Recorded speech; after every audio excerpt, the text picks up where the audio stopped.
Of course, because Arabs are racist as Okay, not all Arabs are racist. But you do have to understand that in the Middle East, that's where the original slave trade was. So, you know, it's kind of trickled down over the years. This comment, I'm so happy you said that. Because what community in the world does not have racist people? You won't find it. There's always racist people within every single community in the world.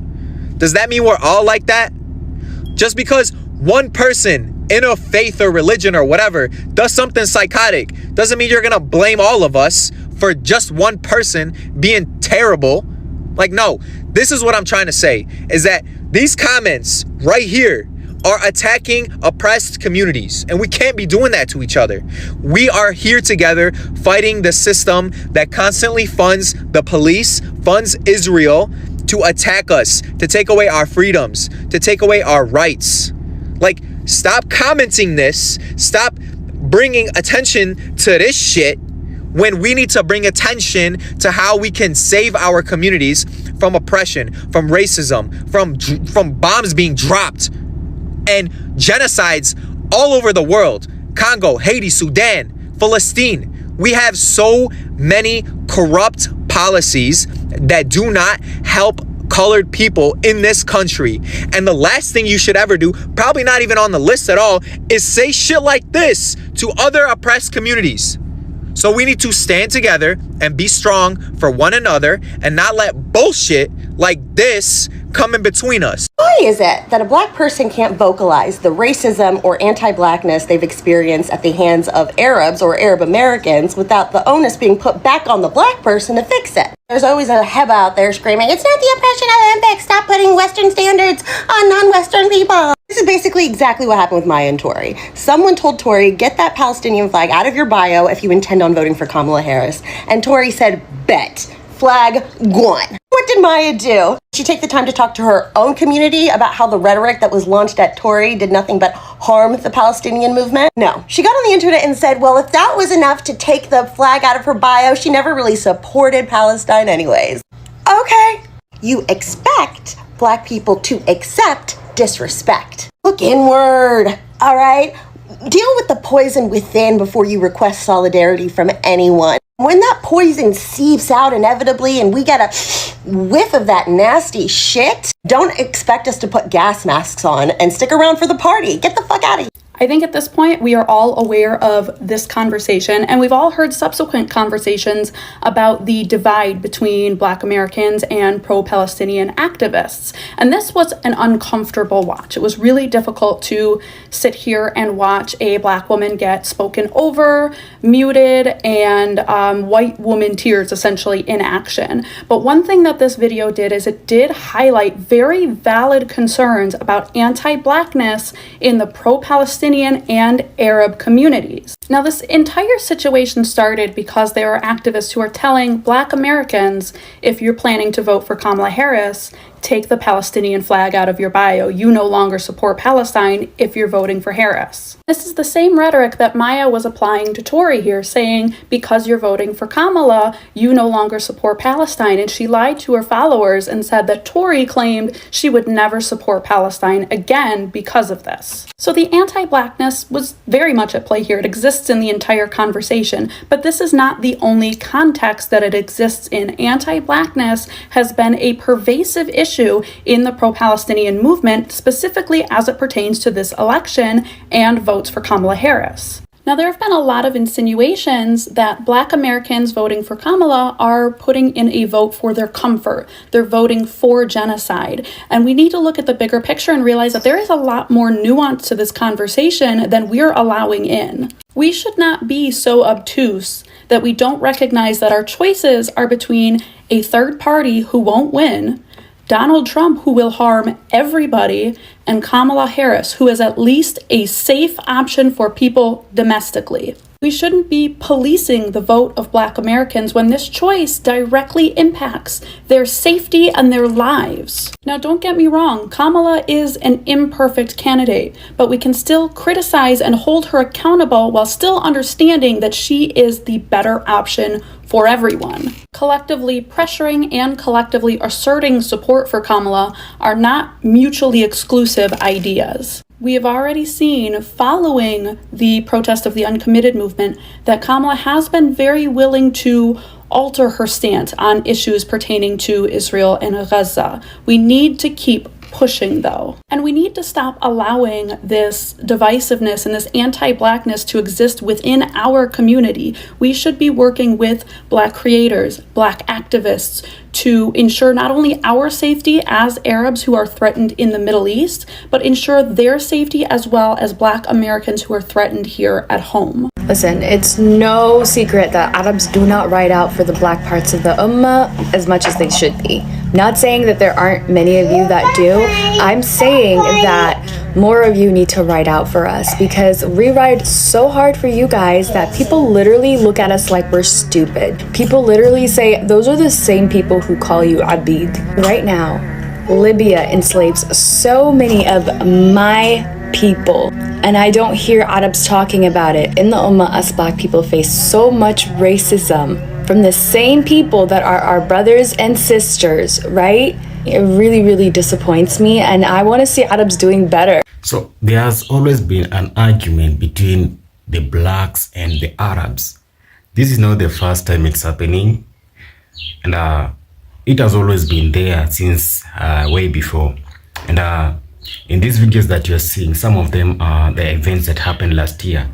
And in this particular video, we are trying to see how Black community and Arabs are interacting. Some people are saying Blacks, Arabs should be there to for Black people. They should unite with Black people, and things should be working on their side. Some other people who are also saying that the Arabs are kind of racist. They have always mistreated Black people, and they are giving evidences that even when the slave trade began in the Middle East there, and that's where Black people were ferried all the way to United States of America. So there's this discussion that is happening, and these guys are kind of really divided, and we are trying to see how solution should be made, and how Black people should later interact with these Arab communities. And guys, I want you to watch this video till the end. I'll be back with more commentaries, and make sure guys you give this video a thumbs up, like, and also remember this video is for education and entertainment purposes, and credit belongs to the original creators of these videos that you're seeing here. Watch until the end, guys. I'll be back with more commentaries shortly. Just so happened to stumble across this one. Arabs for Trump are now begging Black people for help. This is wild. F around and find out moment. All right, let's get into it. This one here is about Barrel Reacts. Make one thing very, very, very clear. We are going to do everything in our power to make sure Kamala Harris doesn't win. Vote for, if you want Donald Trump to win, say that. Bitch, I will vote for Satan if I have to. Technically, that's what you kind of did. Remember, no one's free until we're all free, and we can't protect ourselves if we can't protect each other. Not that. No, that is not Kamala the same Harris dude. doesn't win. That can't be the same dude.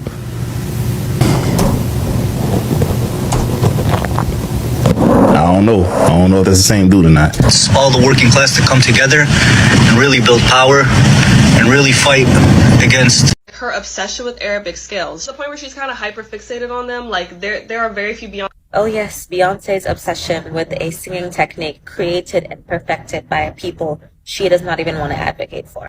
But you know what? Honestly, neither is Nancy Ajram, neither are some of the biggest singers in the Arab world who use the Arabic scales. So hey, maybe it's fine. Maybe it's fine that all the really prominent Khaliji influencers who are really, really rich and live in Dubai have said nothing about Sudan. They'll post the flag of Palestine, but won't post anything about Sudan. And anti-blackness is a hell of a drug, but they don't even feel bad about it. They're living it up in Riyadh, in Jeddah, in all these fancy cities, and saying nothing about what their governments are doing to Sudani people. They're buying the Dubai gold, despite the Dubai gold being a conflict mineral, because it is actively funding the brutality that the RSF is committing on the ground. I made a 9-minute video about this. on my other channel. I'll tag here below. You can check it out if you want to learn more. All celebrity is a tool of capital and a tool of capitalism and a tool of oppression. Because when these people ascend, they're no longer in the class of people who are being harmed the most, the proletariat. So they can separate themselves. It doesn't matter if they're black or brown or whatever. They ascended to becoming tools of capital. They do not represent you. They do not care about you. So let's just... There are no words anymore. Hey, imagine me going to buy $1 million house and I expect you to pay the mortgage. The Asian community have been running this same play for the last 50, 60, 70 years. The Asian community will come in and set up 10 nail shops with the most expensive chairs, the most expensive tech. You know, it looks pretty nice, but it's only there for extraction. They get all this fancy stuff, take out these big mortgages, these big loans, and expect the black community to pay off the mortgage for them. You own gas stations, take out loans, and you put them specifically in black communities because you know we will pay off the mortgage. And hey, what do we get? You ask kids to come there, you harass them, take off their backpacks, leave them outside of stores. They do this around the corner from me. And what? I ain't never seen a back to school, free backpack giveaway, school supplies, anything from the community, from the Asian community, the Arab community, the Indian community, to have these stores in our communities because, you know, black people gonna pay off the mortgage. And not only just pay it off, but get nothing out of it. Not even respect. Not even, hey, how you doing? How was your day? How y'all doing? Nothing. No hospitality, no anything. Whether you're in the north or the south, we have a thing called Southern hospitality. We don't even receive that. You don't even move in and integrate in the neighborhoods that you're extracting from.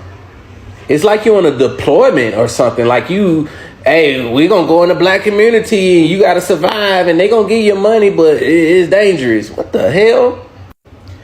And nothing in the heart of these hoods or whatever you want to call these places, the ghetto or the whatever communities, that y'all will go into the deepest of the deep because you know that we will pay the mortgage because we want to just get what we need to get and get on about our business. They want us to be pro-Palestine but don't want to acknowledge the Arab colonization of Africa. These people over centuries have stolen, rewritten cultures, destroyed lives, and made it so that they were the dominant culture or religion in Africa when they really shouldn't be, and they shouldn't exist in Africa. And they also get upset whenever you mention how the UAE is destroying Sudan, funding wars, funding the RSF, and making it so that those people with the small hats could make easier entrances into Africa and steal resources as well. That's how it is up to this particular point.